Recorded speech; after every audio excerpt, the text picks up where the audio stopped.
So I go to collect again, and again with the excuses.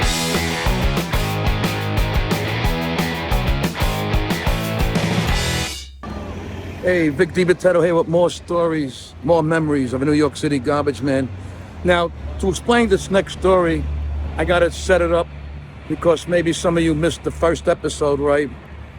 I mentioned that I worked for private sanitation, not the city. My father owned the company. He had 2 trucks. Me and my brother who worked on a truck. No, my father was not connected. If I was connected, I would have a residency in Las Vegas at the Bellagio. But so here's the story. I'm on 23rd Street, and we had to stop. See what says Verdi across the street?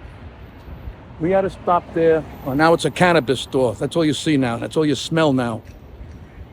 The old days, you smelled piss and shit. Now it's cannabis. Anyway, there was a clothing store. We picked up basically paper and cardboard, not so much restaurants. It was like residential areas and non-residential areas, but businesses, clothing stores, junk stores, all these crap stores that back in the late 70s, early 19, into the whole 19. Anyway, I had to go to collect the money from my father.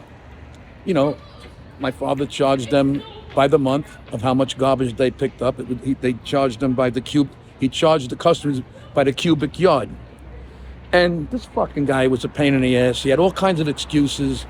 I don't have the money, and here I am. I'm not a fighter. I'm a lover. I'm not going to break legs like some of my fathers used to do. My father's friends used to do, but my father never went that route. He always believed violence didn't settle anything. But he was surrounded by friends that did that shit, but I don't want to do that. So I told the guy, please, just pay up. I'll stop picking up your garbage. What's the problem? We're offering you a service. Why can't you pay? Now, my friend back in Brooklyn, he said, Vic, why don't you get a syringe filled with skunk piss and inject it in the guy's car, which I knew, because I know where he parked, and inject it in the window, the rub around the window. I'm not going to fucking do that. Come on. It's not worth it. You get caught. So I go to collect again, and again with the excuses. I don't have the money, come back next week, the check's in the mail, pop. You know what? I got the syringe, and I used to park his car right over there. Over there. He used to park his car. I got the syringe, and I injected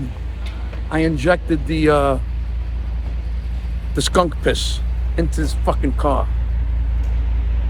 It's funny. Since that day, he always paid on time with no problem. And that's that. There was nothing I could do. Thank you for joining me again. More memories of a New York City garbage man.